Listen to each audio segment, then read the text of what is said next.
lingkupnya akan semakin sulit karena peraturan ini nggak akan ada yang menjalankan.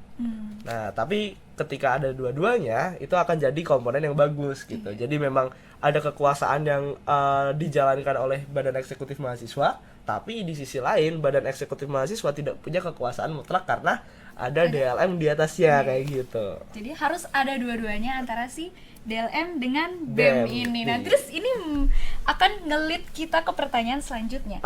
Jadi di lingkungan kita sendiri, kita tahu kita lagi fase-fasenya pemilihan raya. Pemilihan betul. Kita memilih KM MIPA memilih pemimpin baru kita. Tapi permasalahannya adalah dari BEM sendiri gimana keberlanjutannya tuh Kak? Ketidakpastian keberlanjutannya apakah mau ada atau enggak? Soalnya tadi kan kita udah diskusi nih. Dua-duanya harus ada nih antara DLM sama BEM-nya. Ya, menurut pendapat aku pribadi dua-duanya harus ada. Iya. Itu oke. Itu menurut pendapat aku pribadi. Oke. Mungkin aku perjelas lagi ya. Sebenarnya kalau misal ditanya ke aku pribadi, pengennya keberlanjutan BEM ini gimana? Tentu aku pengen BEM ini tetap lanjut. Karena pada akhirnya kekuasaan dan juga keberjalanan di lingkup fakultas, apalagi untuk menaungi dari teman-teman lembaga juga perlu adanya BEM gitu. Yang pada akhirnya DLM juga bisa ikut mendampingi biar tetap berjalan dengan baik gitu. Itu harapan dari aku pribadi. Cuman dari sejauh ini aku lihat sebenarnya kalau misal ditanya bagaimana kelanjutannya, mungkin bukan cocoknya ditanya ke aku ya. Mungkin lebih cocok ditanya ke teman-teman KM MIPA gitu. Karena pada akhirnya kita kan bawa nama BEM KM MIPA ya. Iya. Nah, mungkin ini sedikit cerita juga ya. Kenapa kita bawa nama BEM KM MIPA. Jadi sebenarnya aku kemarin sempat ngobrol-ngobrol juga dengan beberapa presiden BEM dari fakultas lain juga. Dan memang mereka memberikan banyak insight lah ke aku. Dan pada akhirnya sebenarnya kata KM ini adalah satu kata yang bisa dibilang cukup sakral. Kenapa cukup sakral? Karena pada akhirnya BEM KM MIPA ketika BEM harus bergerak sesuatu dan lain sebagainya, kita butuh pandangan dari KM MIPA dulu. Nah, jadi kayak apa ya? BEM ini mau dibawa arahnya kemana dan lain sebagainya, kita harus ada persetujuan dari KM MIPA. Jadi konteksnya adalah di sini kalau misal untuk keberlanjutan BEM kayak gimana, mungkin ini akan lebih bisa di highlight oleh teman-teman KM MIPA-nya sendiri kayak gitu. Karena pada akhirnya keberlanjutan BEM atau mungkin bisa dibilang jadi pilihan lah ya antara BEM lanjut atau BEM vakum dan lain sebagainya, atau BEM ini mau dibentuknya kayak gimana dan lain sebagainya, itu jujur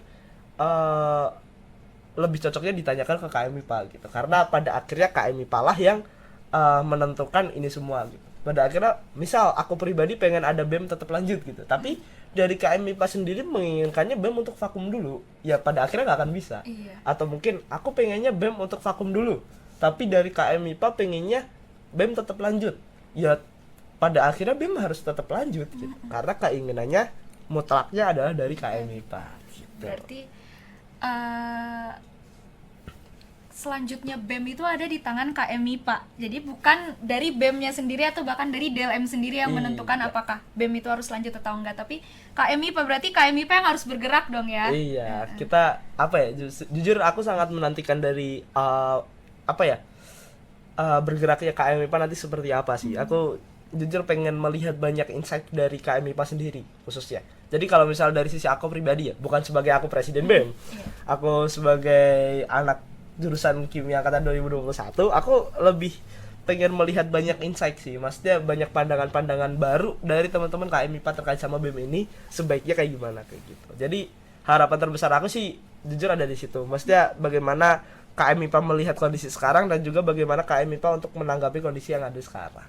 Oke, jadi semuanya ada di tangannya KM MIPA. Iya, betul banget.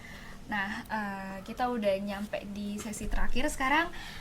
Pertanyaan sekaligus closing statement dari kakak itu, apa pesan untuk mahasiswa di luar sana, mau di secara universal, nggak cuma KM MIPA doang tapi in general. Oke. Pesan berarti pesan doang kan, nggak ada pesannya ya. Oke, kalau misal untuk pesan untuk teman-teman mahasiswa mungkin ini mungkin akan jadi sedikit pandangan yang ngebuka, semoga bisa ngebuka pandangan kalian lah ya ke depannya terkait sama, khususnya karena kita bergerak di BEM, jadi sebagai BEM atau bukan sebagai ormawa yang lain. Yang aku harapkan sebenarnya dari teman-teman mahasiswa adalah bagaimana teman-teman mahasiswa bisa memanfaatkan waktu sebaik mungkin. Kita tahu kalau misal kuliah itu terbatas dan lain sebagainya, waktu kuliah terbatas, bahkan mungkin dari beberapa dari kalian juga ada yang menginginkan untuk lulus dengan tepat waktu, mendapat gelar cum laude dan lain sebagainya. Aku pribadi juga.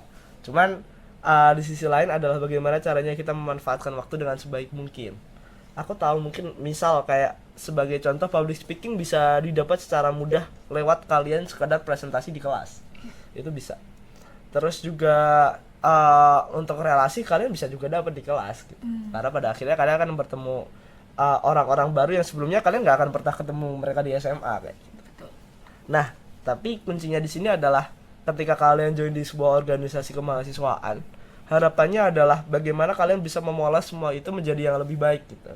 Entah kalau misal kalian join ke organisasi, bagaimana kalian memanfaatkan itu untuk memperluas relasi kalian, terus juga untuk meningkatkan dari skill public speaking ini bukan hanya tentang bagaimana cara kalian ngomong ya, tapi bagaimana caranya kalian berpikir cepat dan menjawab cepat dengan jawaban yang mungkin bisa dinilai diplomatis kayak gitu.